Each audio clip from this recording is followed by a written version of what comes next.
Snow falls gently on my shoulders as I stand at my father's grave. The marble headstone gleams despite the overcast Denver sky.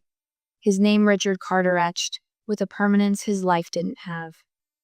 I place white roses beside the headstone, their petals already gathering snowflakes. "Goodbye, Dad," I whisper. My breath fills the winter air. My phone buzzes in my coat pocket. I pull it out, the screen illuminating with a name I haven't seen in months. Mom. My stomach tightens as I swipe to answer, already anticipating what's coming. "Lauren, it's your mother." As if I wouldn't recognize the voice that's been alternately praising Ashley and critiquing me for 40 years. "Hi, Mom. How are you?" I brush snow from my sleeve, buying time to steady my voice. "I've been better," she says, her tone trembling just enough to sound vulnerable. "I hate to bother you at such a difficult time, but there has been an emergency with the house." "Of course there has. Underscore. 2 weeks ago, we sat in Attorney Wilson's wood-paneled office as he read Dad's will.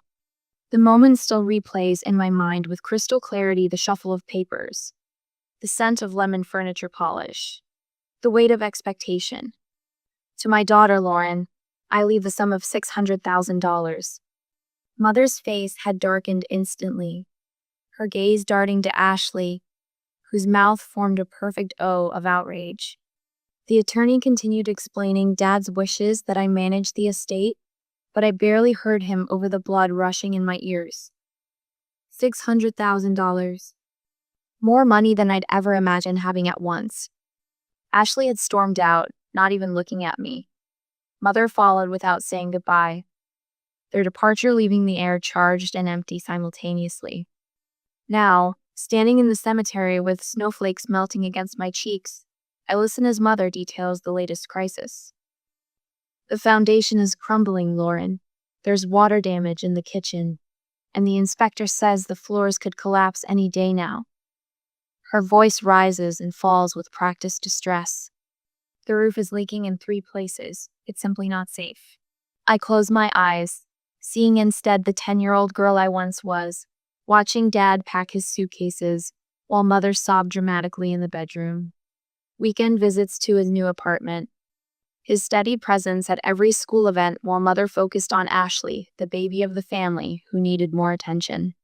"How much?" I ask, cutting through the detailed description of rot and ruin. A pause. "The contractor estimates $80,000 for everything." "I know it's a lot, but..." "Oh, what, Mom?" "Well, with your job in tech and now your father's money." She lets the sentence dangle. "Your father would have wanted you to help family, Lauren. You know that." The familiar guilt rises, but something else pushes back against it: caution, perhaps. Dad's voice in my head. Underscore. "Look before you leap, Lori." Underscore. "I can help with some of it," I say, choosing my words carefully. "I can transfer $30,000 to start the most critical repairs." 30? The disappointment is immediate.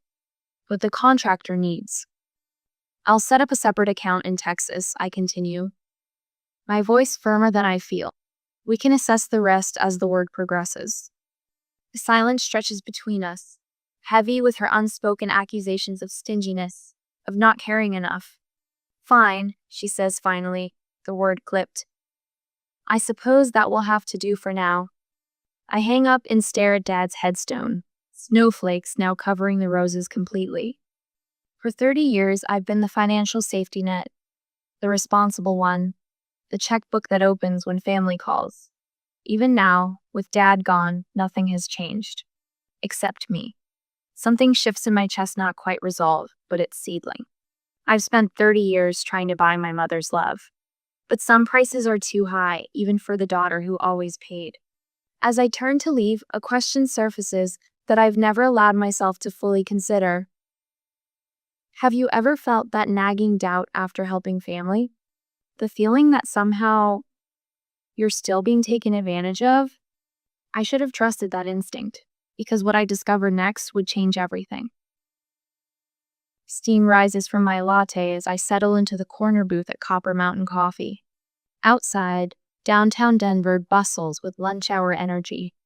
But in here, the warm lighting and rich aroma of freshly ground beans create a sanctuary.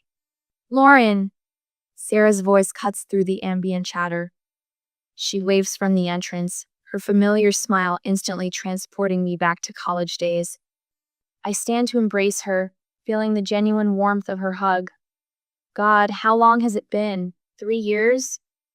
4. Sarah corrects, sliding into the booth across from me. She unwraps her scarf, revealing the same laughing eyes I remember from our dorm days. Not since Emma's birthday party. We fall into conversation as if the years between meetings never happened. Sarah talks about her physical therapy practice. I share stories about my latest project launch. The rhythm feels natural, comforting. So, Sarah says, stirring her chai, James has been swamped lately. His event planning business is really taking off. That's fantastic, I reply, remembering Sarah's husband with his meticulous attention to detail. Good planners are hard to find. Tell me about it. Sarah scrolls through her phone, then tilts the screen toward me. He's coordinating the Sullivan wedding in Houston next month. Ashley Sullivan? Your sister, right?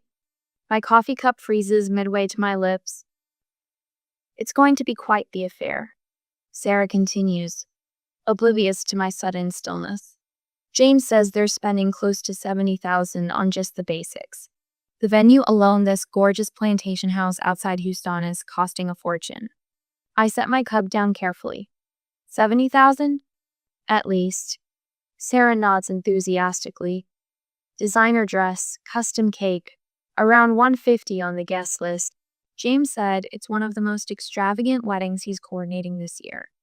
The coffee turns bitter on my tongue as one thought crystallizes in my mind. I haven't received an invitation. Lauren, you okay? Sarah's brow furrows. I force a smile. Just surprised. I hadn't heard many details. Sarah's expression shifts to confusion. But you're going, right? James mentioned it's happening in 4 weeks. Of course, I lie, reaching for my wallet to disguise the trembling in my hands. Listen, I need to run. Early meeting. This was wonderful, though. Our kitchen feels unnaturally quiet that evening as I open my laptop. The house is empty market as Thursday basketball game, the kids at their grandparents'. The silence amplifies the sound of my heartbeat as I log into the Texas bank account. The balance reads $0. My breath catches. I click to the transaction history, watching as the story unfolds in cold, digital precision. Steady withdrawals over 3 weeks, culminating in a final large transfer to Sullivan Wedding Services 7 days ago. $80,000. Gone. Not for crumbling foundations or leaking roofs. For centerpieces and champagne toasts at a wedding I wasn't invited to attend. My hands move to my phone before my brain fully processes what I'm doing. Mother answers on the 3rd ring, her voice unnervingly cheerful. Lauren, what a nice surprise. I pace the kitchen, forcing control into my voice. I was just checking in about the house repairs. How are they coming along? Oh, she pauses. They haven't started yet. You know how contractors are unreliable, always promising what they can't deliver. My fingers tighten around the phone. Each word from her mouth now sounds different, though. Constructed. I see. I trace a finger along our kitchen counter, gathering courage. And what about Ashley's wedding? The silence stretches long enough that I check my screen to see if the call dropped. Then, her voice returns, pitched slightly higher. Well, yes, Ashley is getting married. It's all happened rather quickly. I'm sure she was planning to tell you herself. With my money? The words escape before I can soften them. Another pause. Lauren, I don't know what you're talking about. The money you sent was for the house. The money is gone, Mom. All of it. Transferred to Sullivan Wedding Services. There must be some mistake. I hang up, my body suddenly too heavy to hold upright. I lean against the counter, breathing deeply to keep the room from spinning. The front door opens, and Mark's footsteps cross the entryway. He appears in the kitchen doorway, gym bag slung over his shoulder, his smile fading instantly when he sees my face. What happened? He sets down his bag, moving to my side. They lied to me. My voice sounds distant, detached. The house repairs were never real. They used the money for Ashley's wedding. A wedding I wasn't even invited to. Mark's jaw tightens, but his voice remains steady. What do you want to do? I need to know everything first. I straighten, drawing strength from his solid presence. I'm calling Aunt Carol. 20 minutes later, I'm sitting on her bedroom floor, back against the bed, as my father's sister confirms what I already know in my heart. This wasn't the first time, honey. Carol's Texan drawl carries the weight of long-held concerns. Remember Ashley's knee surgery 3 years ago? That money went to kitchen renovations. Your mother's been showing it off to everyone in the neighborhood. And the wedding? I ask, though I already know the answer. It's all anyone in their circle talks about. The Sullivan event of the decade. Carol's voice softens. They're using you, Lauren. Richard would be heartbroken. After we hang up, I find myself staring at a family photo from my childhood. Dad's arm is protectively wrapped around my shoulders, his smile genuine while Mother seems practiced. Ashley clutched possessively in her arms. When you discover your family sees you as nothing but a checkbook, you have 2 choices. Keep signing checks, or tear up the book.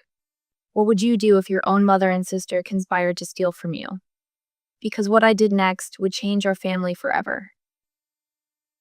Financial statements spread across my home office desk like fallen leaves after an autumn storm. Checks, bank statements, and money transfer confirmations from the past 5 years. I've been piecing this puzzle together for hours, my hand cramping as I input each transaction into a spreadsheet. The final sum glares from my laptop screen. $204,387. $200,000 in emergencies. Medical bills that never existed. Home repairs that were never completed. Car troubles for vehicles that ran perfectly fine. Education expenses for courses Ashley never took. The Colorado morning sun streams through my office window, catching dust motes that dance in the light. I should feel something stronger than this hollow emptiness in my chest. Rage, perhaps. Instead, I feel a strange calm, like the eye of a hurricane knowing destruction surrounds me, but experiencing a moment of unnatural stillness. Mark's warm hand lands gently on my shoulder, startling me. How bad is it? He asks, his voice quiet with concern. I gesture at the screen. Over $200,000 in 5 years, not counting the wedding money. He whistles low, squeezing my shoulder. Enough is enough, Lauren. I nod, closing my eyes briefly. I know. But I've said those words before, haven't I? Each time drawing a line in the sand, only to redraw it farther back when Mother crossed it with another desperate call.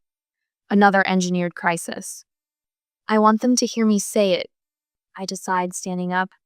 Not in a text or email. I want to hear their excuses, their justifications. I need to know if they ever saw me as anything more than an ATM. 30 minutes later, my cell phone sits on speaker in the center of our dining table. Mark sits beside me, his presence a silent fortress of support. I've rehearsed what I'll say, but my heart still hammers against my ribs as I dial. Mother answers on the 3rd ring. Lauren, is everything okay? The concern in her voice almost sounds genuine. No, Mom. Everything is not okay. My voice remains steadier than I expected. I know about Ashley's wedding. I know where my money really went. A beat of silence stretches between us. Then, oh, Lauren, don't be dramatic. Ashley needed help, and you weren't using the money anyway. The casual dismissal ignites something in my chest. Not using. It was my money. Given to me by Dad. Your father would have wanted to help Ashley too, she counters, her voice hardening. Besides, Ashley didn't want to ask you directly for wedding money. I blink, momentarily speechless. What? She didn't want to owe you anything. Mother explains as if this twisted logic makes perfect sense.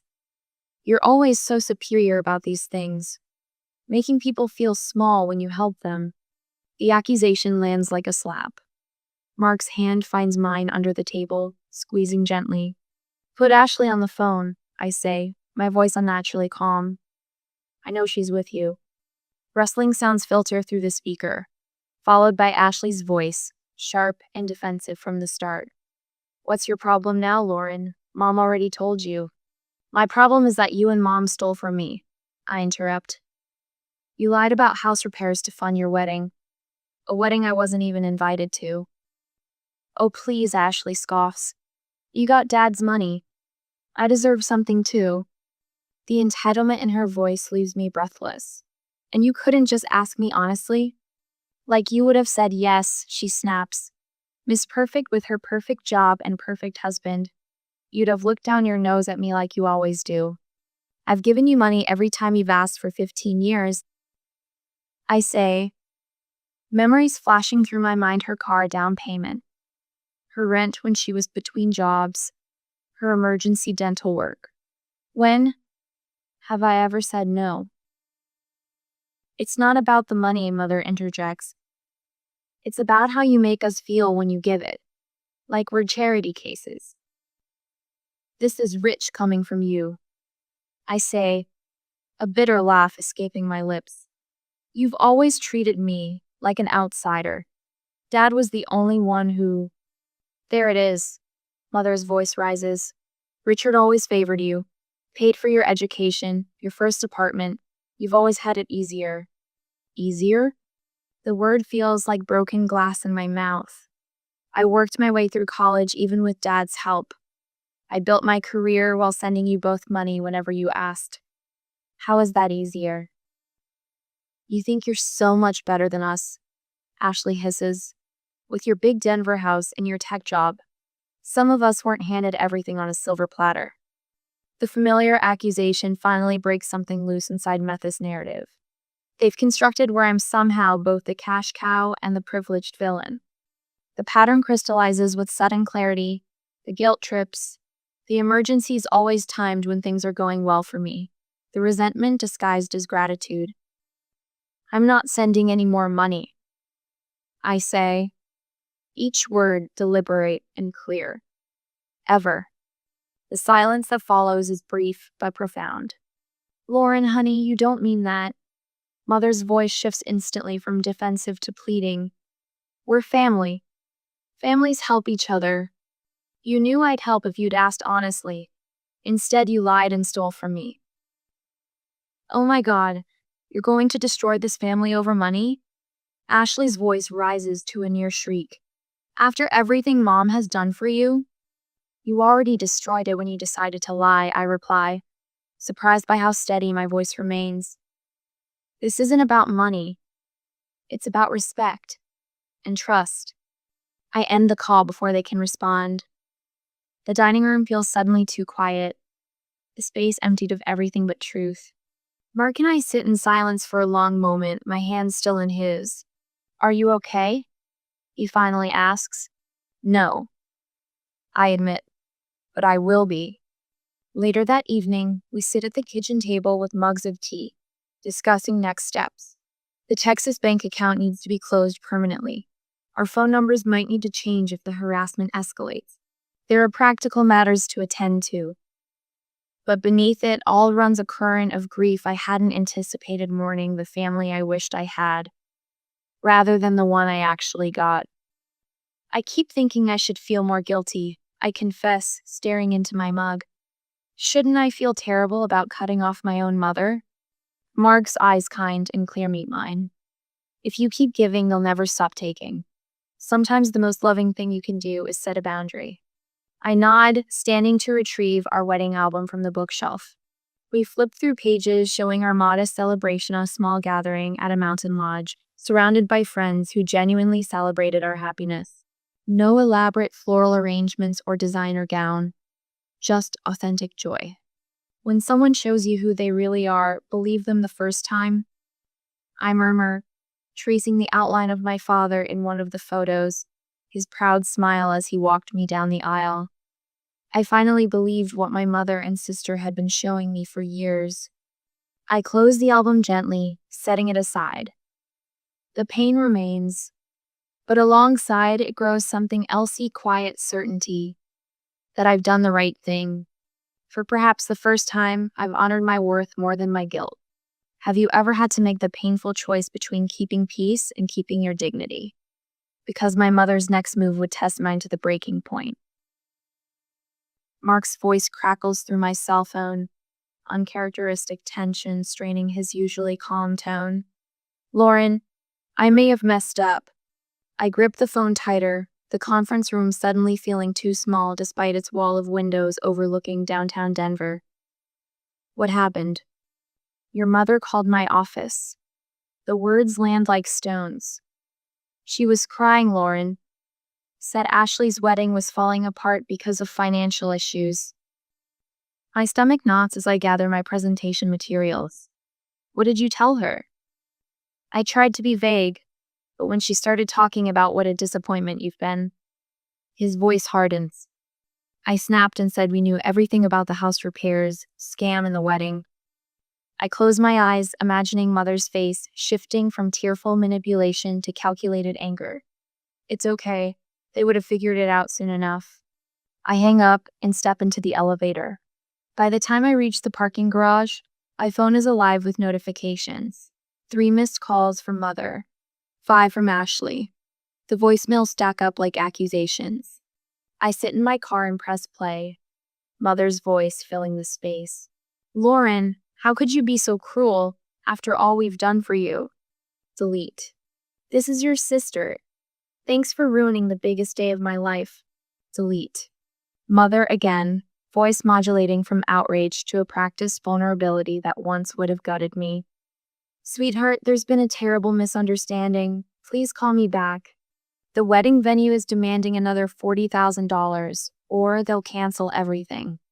I stare at the phone, a strange calm settling over me. The desperation is almost impressive in its audacity. They've downgraded from the Grand Hyatt to the community center on Westheimer. Sarah's voice carries a mixture of disbelief and secondhand embarrassment over my speakerphone as I chop vegetables for dinner. Ryan says the guest list got cut in half. They're asking people to bring dishes instead of catering. I slide diced bell peppers into a bowl. What about Ashley? How's she handling it? Not well. Ryan overheard her screaming at the wedding planner yesterday. The poor man was trying to explain that without the promised funds, they couldn't secure the original vendors. Mark enters the kitchen, raising an eyebrow at my half smile. I cover the phone. Wedding apocalypse updates. He shakes his head, squeezing my shoulder before reaching for wine glasses. Sarah continues, but here's the real bombshell. The groom's parents found out about the financial situation. You mean the theft? I say, the word still feeling strange on my tongue when applied to family. Yes. They cornered the wedding planner, demanding to know why everything was changing last minute. When he explained what happened with the funding, she pauses. They're threatening to convince their son to back out. They're saying Ashley lied to them about where the money was coming from. I absorb this, feeling an unexpected pang of sympathy for my sister, quickly tempered by reality. Let me guess she's blaming everyone but herself. Bingo. Especially you. Friday night, Mark and I sit across from our friends Tom and Elise at our favorite Italian restaurant. My phone rests in my purse, deliberately powered off. Tom's story about his son's disastrous science project has us all laughing. I feel my shoulders drop fully for the first time in weeks. The weight of family drama temporarily lifted in this bubble of genuine friendship. Lauren, Elise says, studying me over her wine glass. You look lighter somehow. It suits you. I smile, surprised by the observation, but knowing it's true. I feel lighter. Mark's hand finds mine under the table, a silent acknowledgement of how far we've come. The executive boardroom falls silent as I conclude my presentation. Our CEO nods appreciatively. Outstanding work, Lauren. The security protocol overhaul is exactly what we needed. Pride warms my chest as I gather my materials. 3 weeks of late nights paid off, the project coming together despite family distractions. In the hallway, I finally power up my phone. A single voicemail notification appears. Mother. I press play, steeling myself. The wedding's been scaled back. Her voice is tight, controlled. They're saying it's your fault. I hope you're satisfied. I delete the message without a flicker of regret and slide the phone into my pocket. 6 weeks ago, that message would have sent me spiraling into guilt and self-recrimination. Now, it feels like someone else's problem because it is. Standing at my office window overlooking the mountains that frame Denver's skyline, I watch clouds gather for an afternoon storm. There's beauty in their darkness, in the promise of cleansing rain. Sometimes the most painful decisions lead to the most peaceful outcomes. What price have you paid for your own peace? Because my mother was about to tell me exactly what mine would cost. The soil crumbles between my fingers as I nestle another purple coneflower into the freshly turned earth of my garden bed. May sunshine warms my shoulders, a welcome change from the snow that blanketed Dad's grave 4 months ago. The scent of damp earth and coffee mingles in the morning air, my favorite combination. My phone vibrates against the cedar mulch where I've placed it. Mother's name flashes on the screen. I don't answer, continuing instead to press soil around the delicate roots. The vibration stops, replaced seconds later by the soft chime of a voicemail notification. For a moment, I consider ignoring it, but something in me needs to hear whatever she has to say. I wipe my hands on my gardening jeans, press the speaker button, and set the phone on the garden ledge as I continue working. Mother's voice emerges, colder than I've ever heard it, a steel blade wrapped in tissue paper. Lauren, I've given this a great deal of thought. A pause punctuates her calculated delivery. As far as I'm concerned, I only have one daughter now. My hands freeze in the soil, but I don't look up. You've destroyed what should have been Ashley's special day. Her fiancé's family nearly called off the entire wedding when they found out about the venue change. Her voice tightens. Ashley will never forgive you for this humiliation, and neither will I. Don't contact us again. The message ends. No goodbye. I place my phone down among the flowers and sit back on my heels. The weight I've carried since Dad's funeral, perhaps since childhood, slides from my shoulders. A smile tugs at my lips, surprising me with its authenticity. From the patio door, Mark watches, concern etching lines around his eyes. He steps outside, coffee mug in hand. Everything okay? He asks, crossing the flagstone path to my garden. I look up at him, dirt smudged across my cheek. It's over, and I'm okay. The words feel true the moment they leave my lips. That evening, Sarah calls as Mark and I finish dinner. I thought you should know, she says, her voice low, as if sharing a secret. The wedding almost didn't happen. Tom told me that 2 hours before the ceremony, James discovered that Ashley had lied to his parents about the venue change. Said it was because of budget issues when they'd already given $15,000 toward it. I load a plate into the dishwasher, phone pressed between ear and shoulder. What happened? James threatened to back out. Called the whole thing emotional fraud. Sarah pauses. But Ashley blamed everything on Tom. Said the wedding planner mishandled their funds and forced last-minute changes. My stomach tightens. She didn't. She did. Tom's lost 3 clients already from the fallout.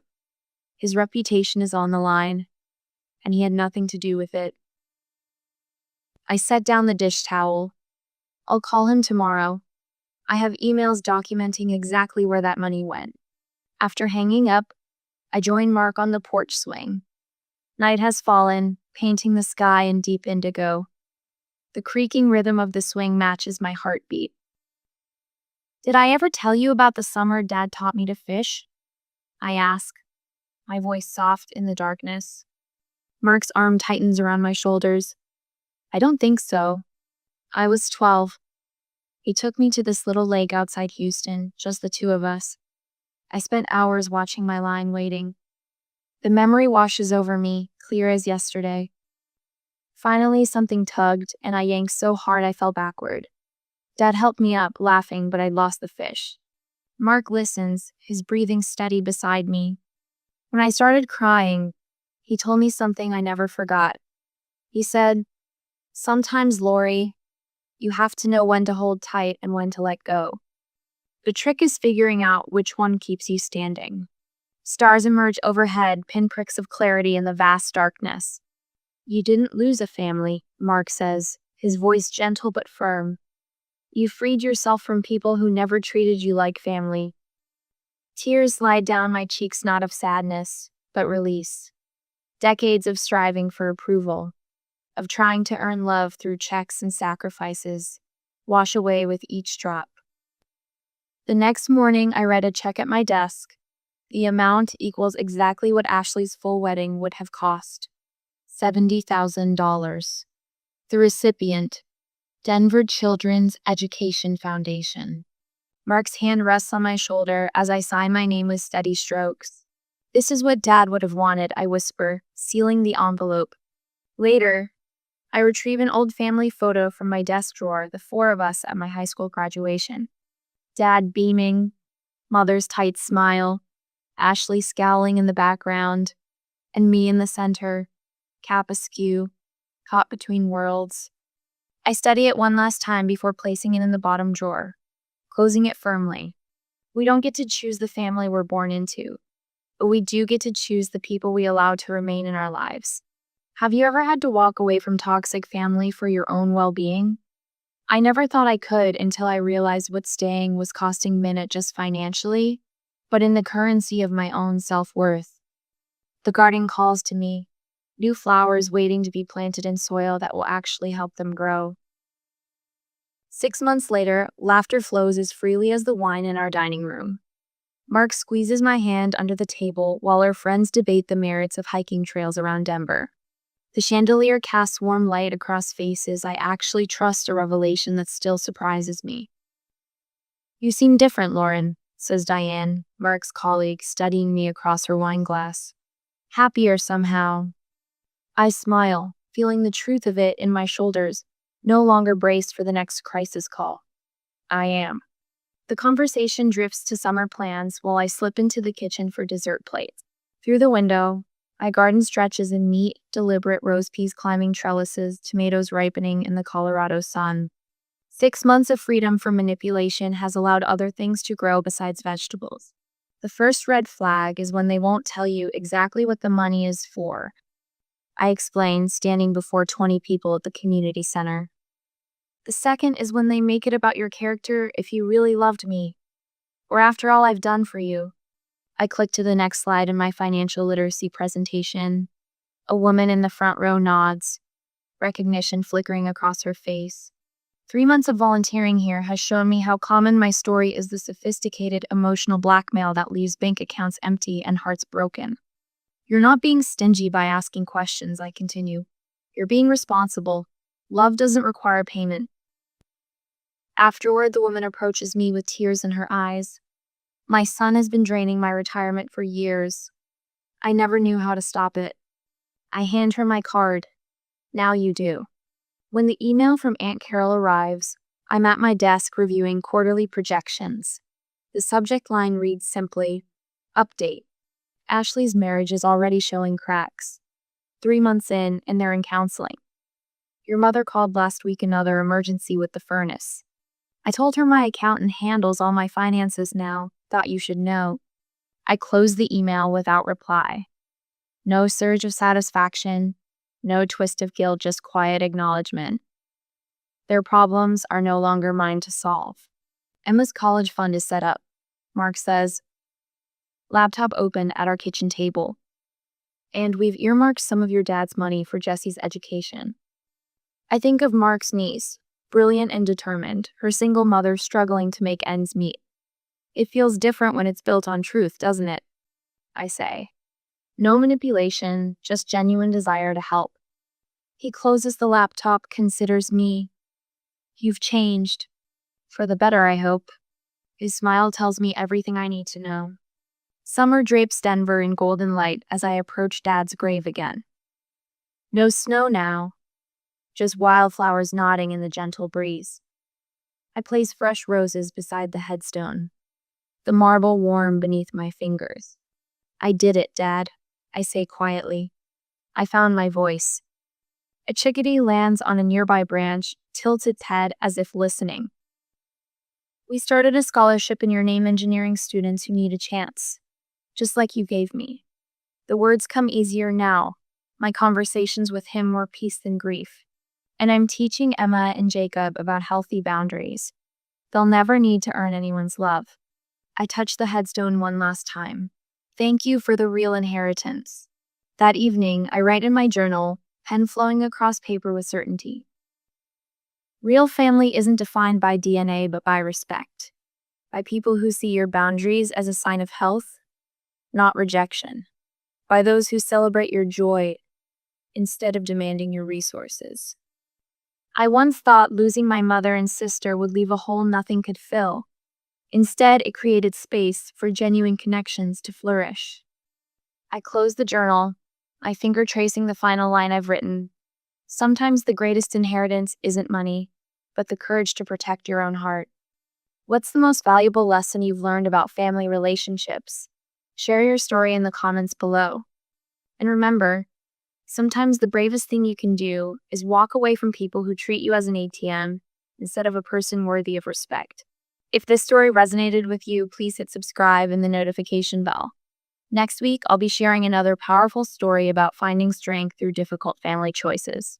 I try not to fidget as Mom slides the pot roast platter toward me, the familiar scent of rosemary and garlic momentarily masking the tension in the air.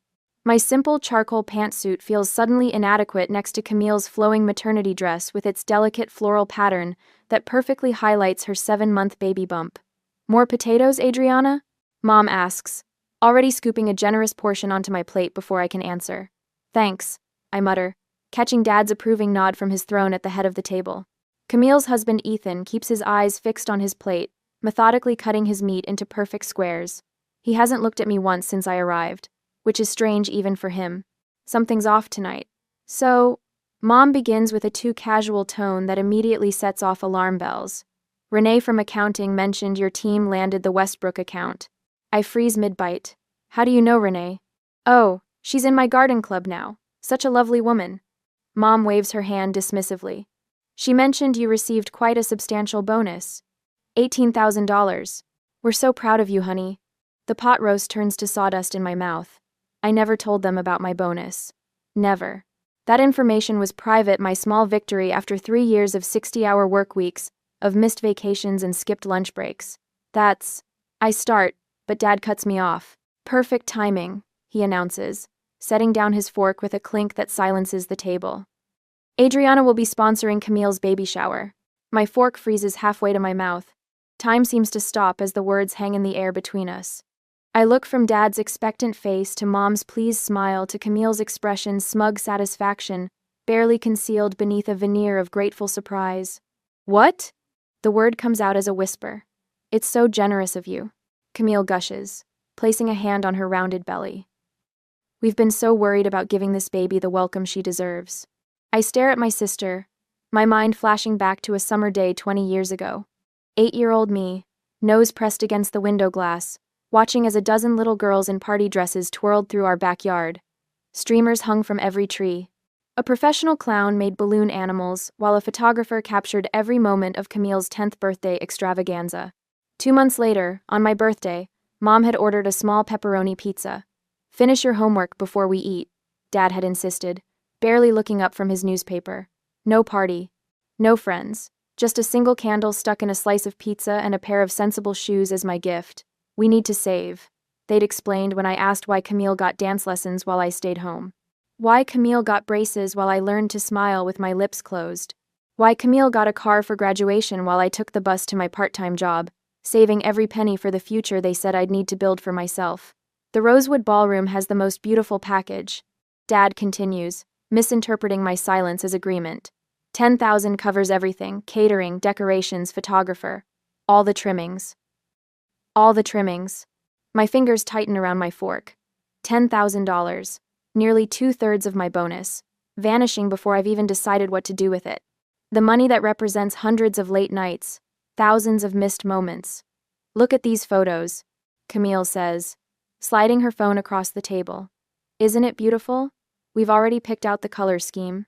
I glance up from the phone to see Ethan shift uncomfortably in his chair. There's something in his expression, guilt, perhaps, that tells me he's not entirely comfortable with this ambush either. I haven't agreed to anything, I say finally, my voice sounding distant even to my own ears. Mom laughs lightly. Don't be silly, Adriana. Of course you'll do this for your sister. Family comes first. The drive home is a blur, my knuckles white against the steering wheel. Rain starts to fall, pattering against the windshield, in rhythm with my racing thoughts. I park in front of my apartment building, small but mine, bought with years of careful saving while my coworkers upgraded to luxury rentals. Inside, I kick off my shoes and sink onto my sofa, the one splurge I allowed myself when I moved in. The notification ping from my phone sounds like an accusation. With trembling fingers, I open Facebook to see Camille's post already gathering likes. So blessed to announce that my amazing sister Adriana is throwing us the baby shower of our dreams at the Rosewood Ballroom. Best aunt ever. Family love. Baby shower. Comments flood in beneath it. Congratulations. How generous. What a wonderful aunt. I stare at the screen, a cold realization settling in my stomach. They've trapped me. To refuse now would make me the villain in a story they've already written, with a role they've decided I should play. Just like always. The next morning, the phone rings at precisely 7:30 a.m., just as I'm stepping out of the shower. I already know who it is before checking the caller ID. Hi, Mom. I answer, tucking the phone between my ear and shoulder while towel drying my hair. Just checking in, sweetheart, she chirps, her voice honeyed with false casualness. Did you sleep well? Fine, I lie. My night was spent staring at the ceiling, calculating how many overtime hours that $10,000 represents. 416, to be exact. 52 8-hour days of my life. Good, good. I was thinking about the shower menu. The Rosewood offers both a brunch and afternoon tea option. She pauses, waiting for my enthusiasm. When none comes, she adds, Camille leans toward the tea sandwiches, but with her condition, she needs the protein from the brunch option. I say nothing, watching water droplets race down my bathroom mirror. Adriana, are you listening? I haven't agreed to this, Mom. Her laugh tinkles through the phone like breaking glass. Don't be difficult, dear. Your father is stopping by your office today with the brochures. The call ends before I can protest. I grip the sink edge, knuckles whitening as I stare at my reflection. The woman looking back at me appears calm, controlled, the mask I've perfected since childhood. At work, I'm reviewing quarterly projections when Jessica pokes her head in. Someone's here to see you. Your dad? My stomach tightens. Thanks. Dad stands in the reception area, his golf tan making his teeth appear unnaturally white when he smiles. Under his arm, a leather portfolio bulges with what I know are the promised brochures. Busy day? He asks, settling into the chair opposite my desk without waiting for an invitation. Always.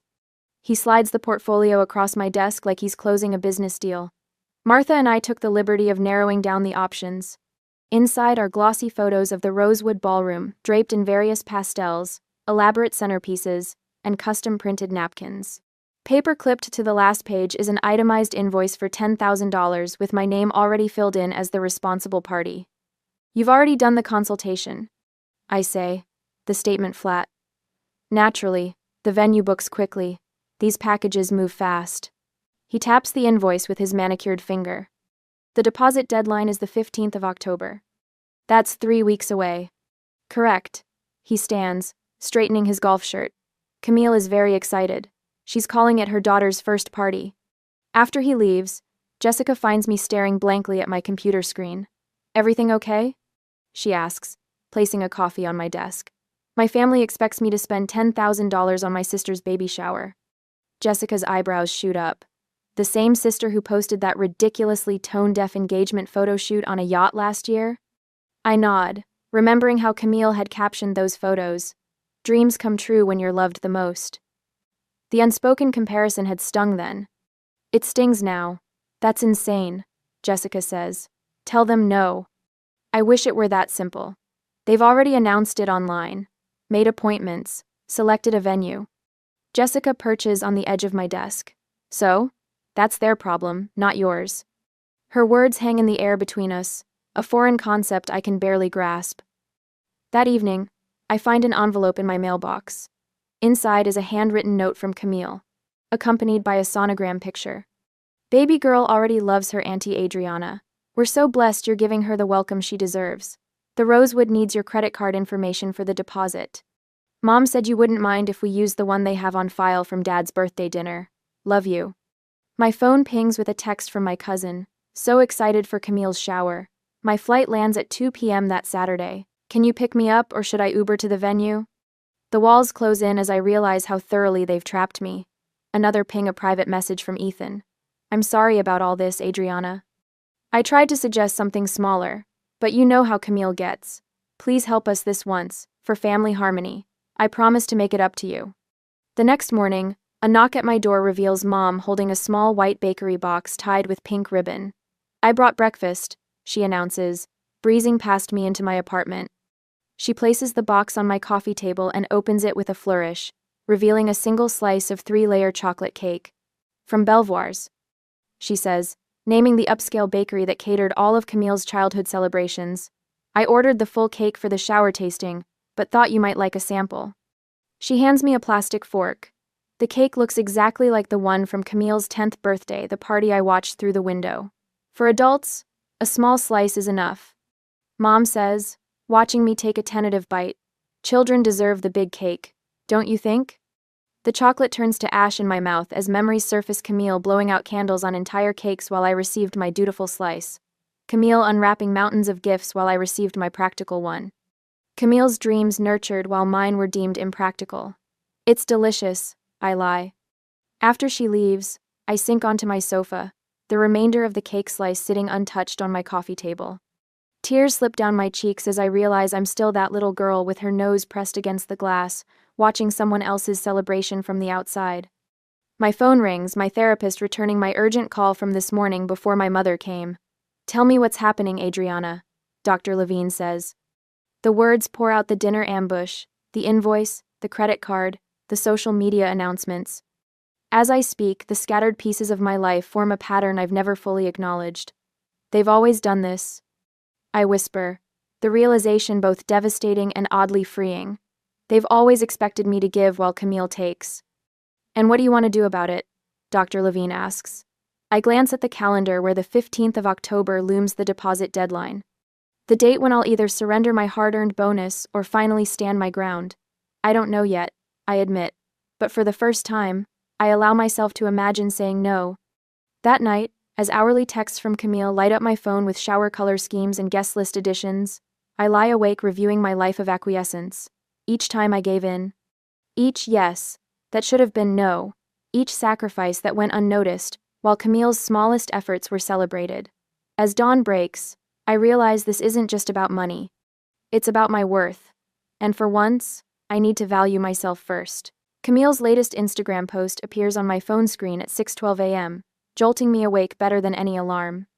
Her perfectly filtered ultrasound photo is captioned, "Can't wait for baby shower details. Aunt Adriana's special gift is going to make this celebration unforgettable. Blessed family, generous aunt." I stare at the ceiling, counting the hairline cracks I've memorized over sleepless nights. 47 comments already. Each one another brick in this prison they're building around me. At work later that morning, my phone buzzes again. A text from Jessica. Did your mom just call the office asking for my help with surprise elements for a shower? The betrayal burns fresh. They're reaching into every corner of my life now. The morning crawls by in a fog of spreadsheets and client calls. At lunch, my boss Diane stops by my desk, concern creasing her forehead. Robert Reynolds was in the lobby earlier, said he needed to drop something off for you. My stomach twists. My father? She nods, sliding a glossy brochure across my desk. Mentioned something about your commitment to his golf buddies. Everything okay? The Rosewood Ballroom brochure gleams under fluorescent lights. Someone has helpfully circled package prices in red marker. Family stuff, I mutter, shoving it into my drawer. Nothing important. Back in my apartment that evening, I pull out the bottom drawer of my filing cabinet. Beneath tax returns and insurance policies lies a simple manila folder. Inside, the deed to my apartment. I trace my signature on the document. 2 years ago. The down payment represented 1,842 hours of overtime. Weekends, when Camille was posting beach vacation photos. Holidays spent alone with microwave dinners while they gathered without me.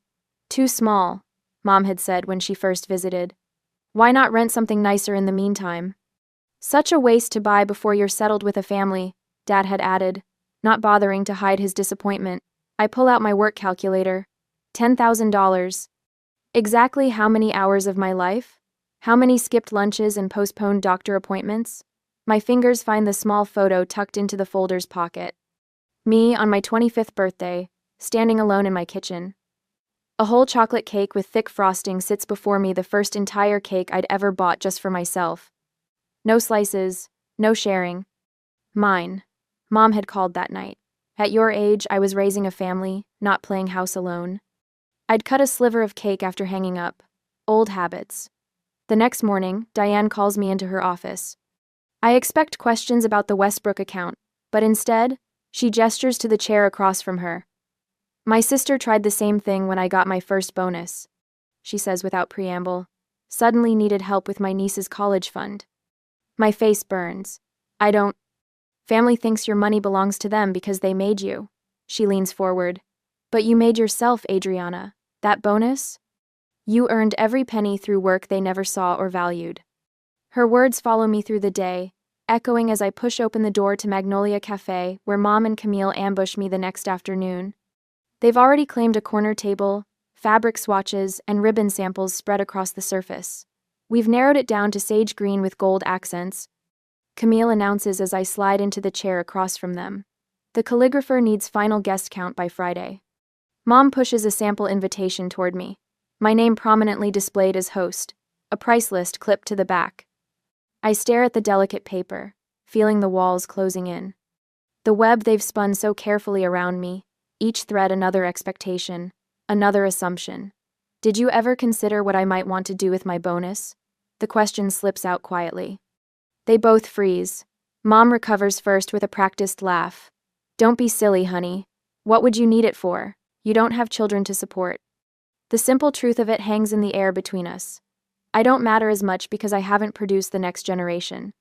My value measured only in what I can provide others.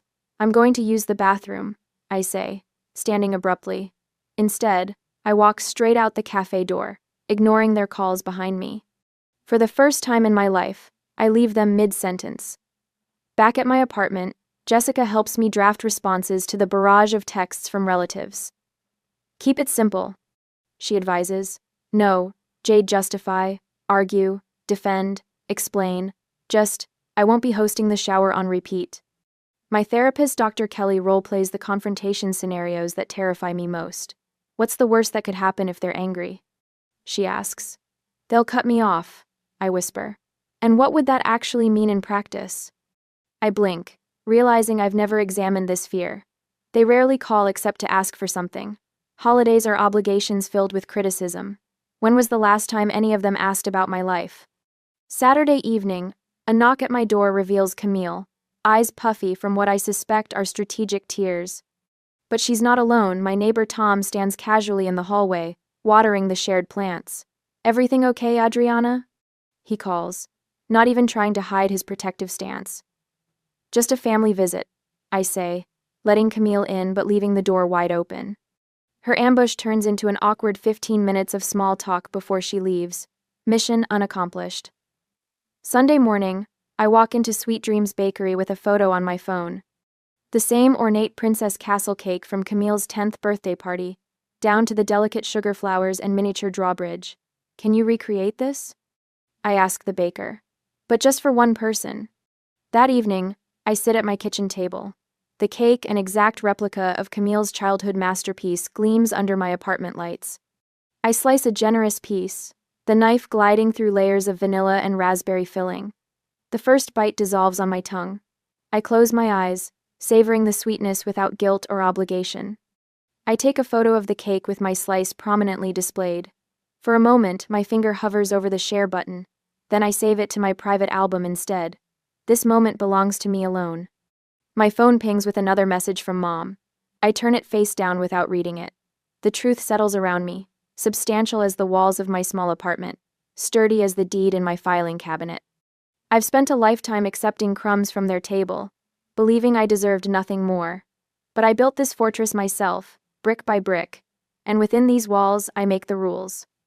I cut another slice of cake, even larger than the first. On Monday morning, the spreadsheet glows on my laptop screen, each row a testament to years of financial imbalance. Column A, the date. Column B, the request. Column C, the amount. Column D, what Camille received in the same time period. $3,000 for Camille's graduation party, $200 for my card. I mutter, fingers flying across the keyboard. $5,000 toward Camille's wedding. My invitation arrived late. I've been at this for hours, excavating bank statements and credit card records, like an archaeologist unearthing proof of a forgotten civilization. The civilization of Adriana Reynolds, family ATM. My phone buzzes. Mom, again. The sixth call today. I silence it without looking, and return to my spreadsheet. The numbers don't lie. They never have. The final tally makes my stomach clench. $37,842 over the past 10 years. Nearly $40,000 of my hard-earned money funneled to the golden child while I lived on ramen and worked overtime. I open a new document and begin typing. To my family, after careful consideration, I will not be funding Camille's baby shower at the Rosewood Ballroom or any other venue. This is not negotiable. Thanks for watching. My financial decisions are mine alone to make. Any further attempts to pressure me will result in a complete communication break. Adriana. I read it over 3 times before hitting send. No justifications, no apologies, just facts and boundaries. The moment I click send, I feel lighter somehow. An hour later, the doorbell rings. Dad stands on my doorstep, face flushed red above his golf shirt. He doesn't wait for an invitation, pushing past me into my living room. What is this nonsense? He waves his phone at me. Your mother is in tears. I meant what I wrote, I say, surprised by the steadiness in my voice. This isn't how we raised you. He paces my small living room, examining my possessions with obvious disapproval. Family supports family. Family. Exactly, I say. When has my family supported me? He stops, mouth opening then closing. For the first time in my life, my father has no ready answer. I have a meeting with a client, I say, holding the door open. I need to leave for work this afternoon. His eyes narrow. This isn't over. Actually, it is. At work, I create a new email folder labeled Family and set up auto-forwarding rules. Every message containing shower, selfish, or your sister gets filtered away from my main inbox. Jessica from accounting notices my determined clicking. Family drama? She asks, leaning against my cubicle. Family financial exploitation. I correct her, feeling a strange liberation in saying it aloud. My phone vibrates with a text from a number I don't recognize. This is Kathy Miller. Remember me from high school? Your mom called about Camille's shower. I block the number without responding and add another rule to my email filter. By lunchtime, Camille has posted a tearful selfie on Instagram, devastated that some people care more about money than family. Please pray for my baby girl, who deserves to be celebrated, abandoned, during pregnancy, heartbroken. The comments flood in. So sorry, how could anyone do this to you? Family should come first. I close the app and take a deep breath.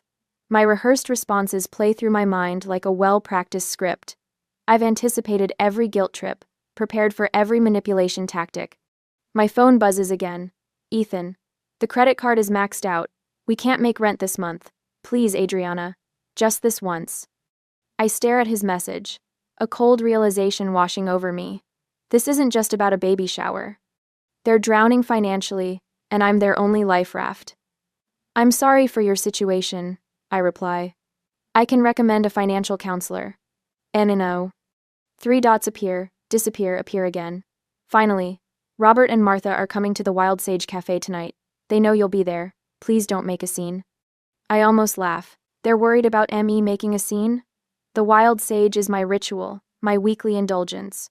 A quiet corner table, the cedar plank salmon, and an hour with a good book.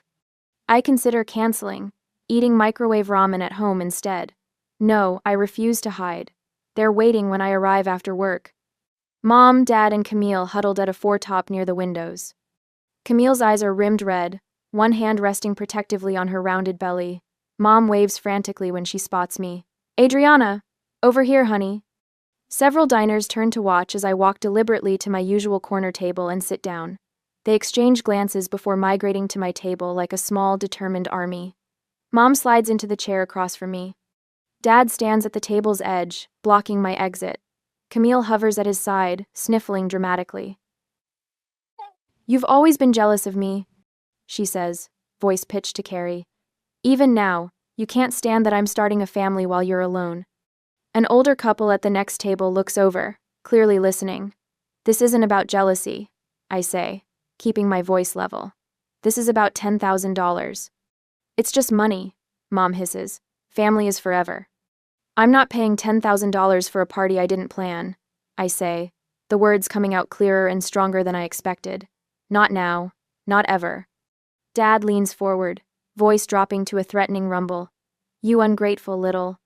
Sir, the waiter interrupts. Is everything okay here? Family discussion, Dad says dismissively. Miss Reynolds, would you like these people to leave your table? The waiter asks me directly. 3 pairs of eyes bore into me, silently demanding compliance. Yes, I say, I would.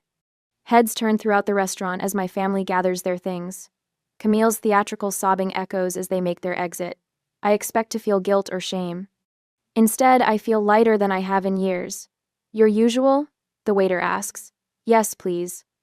As he walks away, I notice several subtle nods from nearby diners. An elderly woman raises her water glass in a silent toast. My phone buzzes with a text from Ethan. I understand your position better than you know. I take a deep breath and do something I've never done before. I block my family's numbers, one by one. Mom, Dad, Camille. For the first time in 29 years, the only voice I need to listen to is my own, and it sounds remarkably like freedom. A week passes by in different attempts for me to give in, but I refuse. I completed a portfolio of evidence of what I contributed to this family through the years, and also found the co-signing agreement for Camille's loan. But all of that ends today. On Saturday afternoon, I walk into my parents' living room carrying a leather portfolio that weighs like armor against my chest.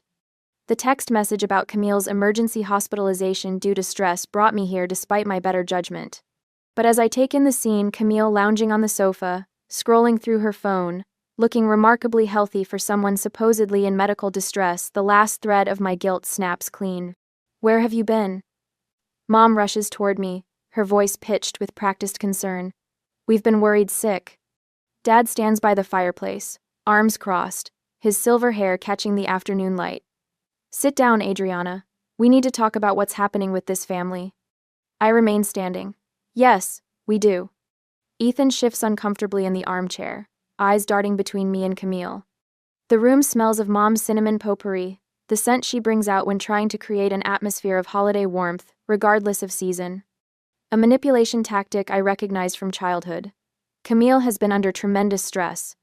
Mom begins, perching beside my sister and patting her hand. The doctor said she needs to avoid all upset for the baby's sake. Interesting, I say, placing my portfolio on the coffee table. Because I called the hospital before coming over. They have no record of admitting Camille yesterday or today. The room freezes. Dad's mouth opens, then closes. It was the emergency room, Camille amends quickly. They don't keep records the same way. They do, actually. I unzipped the portfolio, but that's not why I'm here. Mom leans forward, eyes narrowing on the folder. What's all this? The truth. I pull out a spreadsheet and place it on the table. This is a record of every financial favor I've done for this family over the past 8 years, totaling $47,328. Dad steps forward. Now wait just a minute. No, Dad. You wait. My voice doesn't shake like it used to. Camille's transmission repair. Mom's dental work that insurance supposedly didn't cover. The roof repairs on this house after you claimed your retirement account was frozen. I lay down bank statements beside the spreadsheet. I've highlighted each withdrawal, and beside them, I've noted where that money actually went. Mom's face pales as I continue. The money for the roof? 3 days later, Camille posted photos of her new bedroom furniture. The dental emergency? That was the same weekend you and Dad took that Alaskan cruise. You've been spying on us? Camille sits up, hand protectively over her belly. No, I've been paying attention. I pull out another document. This is the loan application I found in your trash last month, Camille, where you listed me as your co-signer, without my knowledge. Ethan's head snaps toward his wife. You did what? She's my sister, Camille hisses. That's what family does. And this? I continue, laying down printouts of Camille's social media posts, is your baby shower announcement from 2 weeks ago, before anyone bothered to ask if I was willing to pay for it.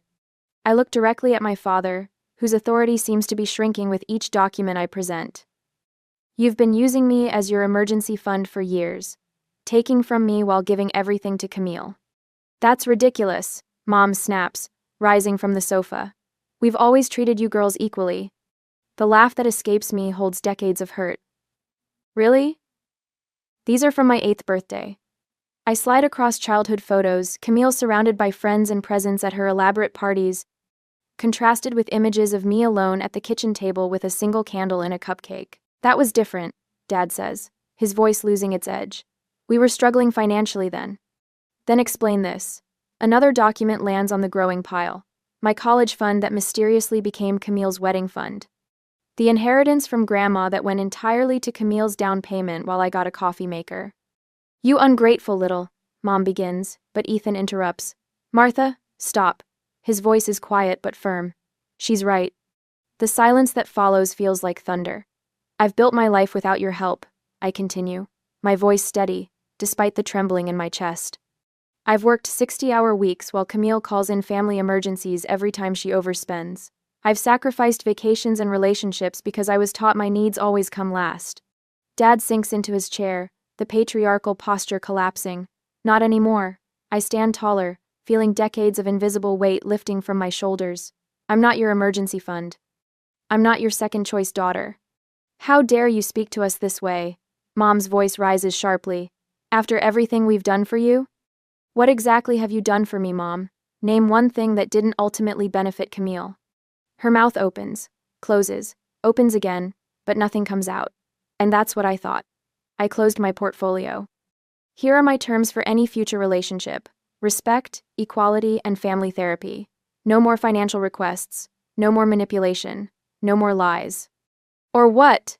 Camille challenges, her mask of vulnerability completely gone now. Or nothing. There will simply be no more me in your lives. I reach into my pocket and place my spare key to their house, on top of the pile of evidence. The small metallic sound it makes hitting the table punctuates 29 years of inequality. The baby shower is canceled, I say. Or rather, I'm not paying for it. What you do with your own money is your business. Ethan catches my eye as I turn to leave, giving me a slight nod that carries unexpected respect. Adriana, don't you walk out that door, Dad warns, finding his voice again. I pause at the threshold, turn back one last time. I already have, years ago. You just never noticed. As I close the door behind me, I hear Mom's angry sob and Camille's indignant protests. But louder than all of that is the sound of my own heartbeat, strong and steady, finally beating for myself. 6 months later, I hang the last framed photo on my living room wall and step back to admire it. Not a family portrait, those remain in storage, but a picture of me standing proudly in front of my new apartment building. Jessica took it 3 months ago on moving day, capturing the moment when I finally allowed myself to upgrade from my starter home to this spacious 2-bedroom, with the terrace I'd secretly coveted for years. Perfect spot, Tom calls from the kitchen, where he's arranging appetizers for my housewarming. The spring sunshine streams through windows, twice the size of my old place. You think? I ask, tilting my head to study the arrangement. Absolutely. It's the first thing people will see when they walk in. He brings over a glass of wine. To new beginnings. The doorbell chimes, and I take a deep breath before opening it. No racing heart, no clenched jaw. The physical symptoms of family anxiety have faded over 6 months of therapy. Jessica enters with her husband Mark, followed by colleagues from work and neighbors from my old building. Not a relative among them, yet the room fills with more genuine warmth than I've felt at any family gathering. Your donation helped fund our entire spring workshop series, says Leanne, my therapist's colleague who runs financial literacy programs for women. 20 participants this session. I smile, remembering how it felt writing that check, using part of what would have been Camille's baby shower money to help other women learn what took me years to understand. Not guilt, not obligation, just quiet satisfaction. Later, as conversation flows around my dining table, the one I bought myself without agonizing over the cost, Mark raises his glass. To Adriana's first home-cooked birthday dinner with friends. It's not my birthday for months. I laugh. Practice run. Jessica winks. Since you mentioned your birthdays were always understated. The familiar ache rises but doesn't overwhelm me. Dr. Levine calls this progress, feeling the hurt without drowning in it. After dinner, I slice into a decadent chocolate cake from Magnolia Bakery. Not the carefully rationed slivers of my childhood, but generous wedges that cause everyone to groan appreciatively. When I cut my own piece, the same size as everyone else's, the simple equality feels revolutionary. My phone buzzes with a text. Ethan. I no longer flinch at family notifications. Camille started financial counseling. Baby girl arrived last night. Both doing well. I type back congratulations, feeling the complicated tangle of emotions without needing to untangle them immediately. Next week's therapy session will help with that. Mom's Christmas card sits on my counter, just a photo this year. No guilt-laden message about family obligations. Dad hasn't spoken to me since I walked out 6 months ago. Some wounds need more time than others. The gathering winds down past midnight. I hug each guest goodbye, savoring the simple pleasure of chosen connections. After everyone leaves, I wander through my new home, fingertips trailing along walls painted in colors I selected. The second bedroom serves as both home office and the headquarters for the investment club I started with coworkers. A leather-bound journal sits open on the desk, documenting my journey not for anyone else's approval, but for my future self. In the kitchen, I cut another slice of cake just because I want it. The gesture, once rebellious, now feels like breathing natural and necessary. I return to the living room and touch the frame holding my photo. Not the one my parents wanted me to be, but the woman I chose to become. Some people will only value you when you value yourself first. I whisper to the empty room that feels anything but empty.